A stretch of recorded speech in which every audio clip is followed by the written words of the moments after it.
At 7:02 a.m., with TV helicopters buzzing and a line of angry HOA signs at my fence, I twisted the rusted steel wheel on my grandfather's spillway. The gates lifted, water whispered through a channel that had slept for 18 months, and rolled straight past 35 $500,000 McMansions that suddenly weren't lakefront anymore. "Arrest him!" the HOA president screamed. The federal agent beside me just smiled. "Ma'am," she said, "this is lawful agricultural flood control. Stick around, you're about to see how federal water law, a 1923 deed, and gravity ended the most arrogant land grab I've ever seen." Drop where you're watching from in the comments, because if you've got an HOA story, this one is for you. I'm Jake Morrison, 34, third-generation Texan, and an Army Corps of Engineers vet. I inherited 47 acres outside Austin, rolling pasture, live oaks, and one humble earth dam my granddad, Pops, built in 1978 to store rainwater for cattle and to take the edge off floods downstream. It was plain, smart engineering. The Corps advised the design, which matters later. While I was deployed to Afghanistan, 2 tours, water and infrastructure, Pops passed. My sister managed the trust from California, and a developer whispered to a hungry HO, "That back 40 isn't being used." Next thing I know, I come home to survey stakes, concrete trucks, and a foreman telling me the land is now Willowbrook Estates. They'd filed adverse possession, claimed they'd improved my land, and even diverted the creek that fed our dam. Every day, the water dropped an inch. Every day, my jaw clenched harder. And then the queen of tennis skirt politics rolled up in a golf cart. "Your family abandoned this land, honey," purred Maggie Thornwell, HOA president and spouse of City Councilman Rick.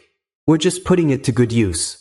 Right, their use was turning my watershed into ornamental water features and pushing flood risk onto my neighbors. Here's a knowledge nugget. In Texas, surface water is generally governed by prior appropriation. First in time, first in right. Pops taught me that. Afghanistan made me respect it.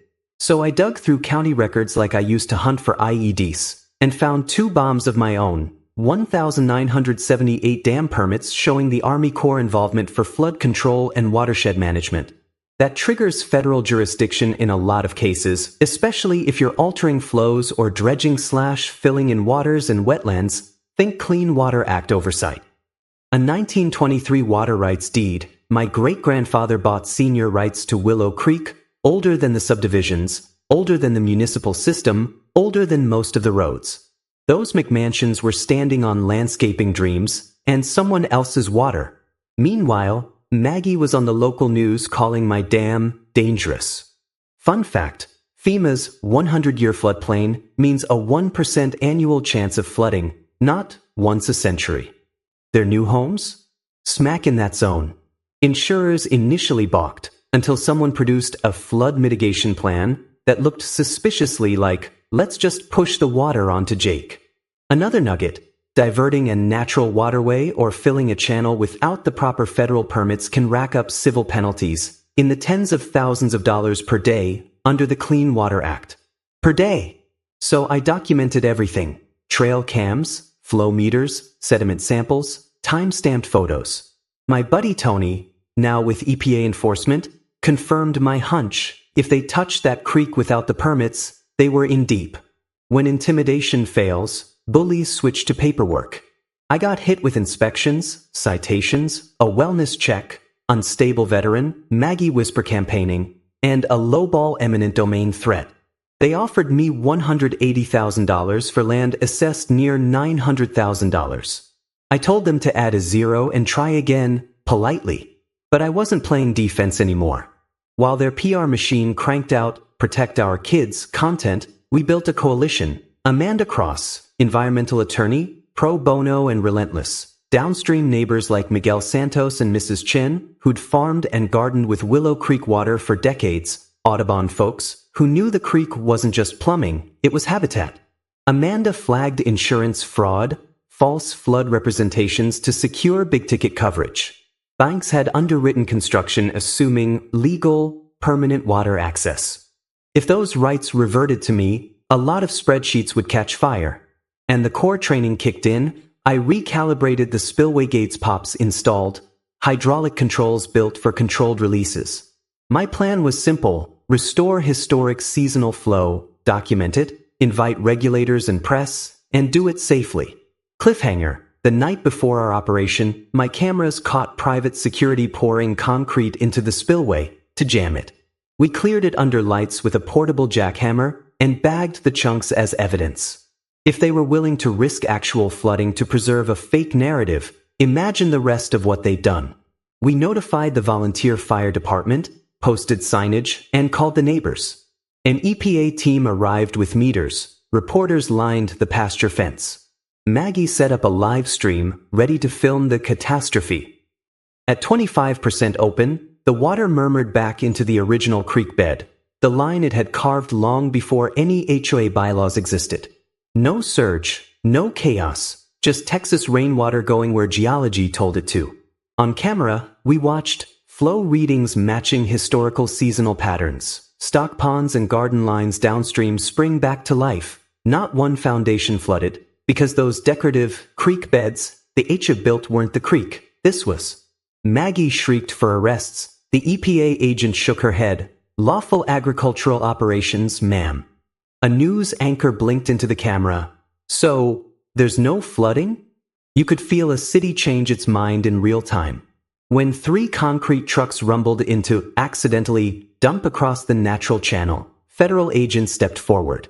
Pro tip: interfering with an active federal environmental investigation isn't a homeowner association ticket, it's felony territory. By afternoon, the courthouse was standing room only, signs on one side, sun-creased farmers on the other. The HOA's lawyer called me a weaponized veteran, rolled in muddy photos, and even paraded a psychiatrist who'd never met me. Amanda stood, placed Pop's 1978 covenant on the lectern, and read the line that mattered: maintain natural seasonal flow patterns to preserve downstream agricultural rights in perpetuity. EPA testimony confirmed our release matched history, not mayhem. Then came the mic drop: recordings of Councilman Rick bragging about fast-tracked zoning, his financial stake in the project, and the need to crush my property value. In Texas, one-party consent for recordings is legal. He had, unintentionally, testified against himself.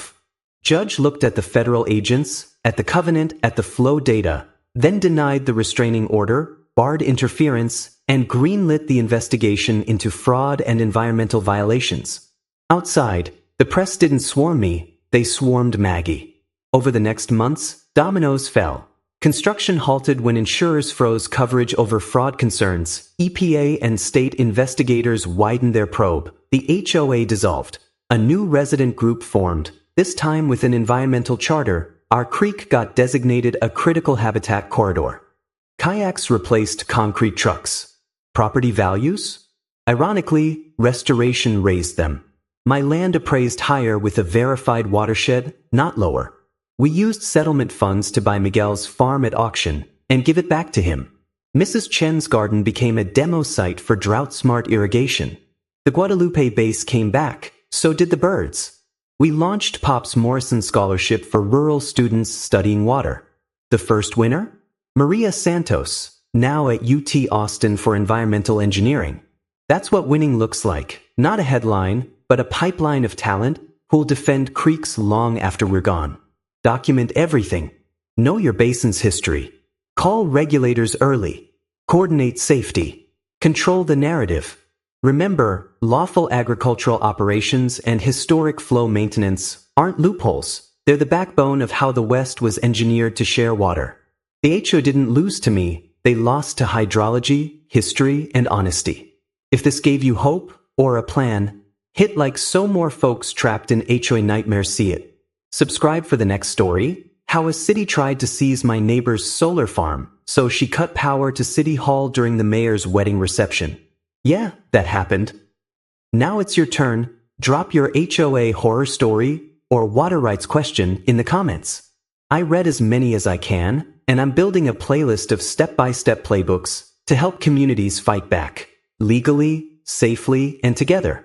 Water finds a way, so does justice.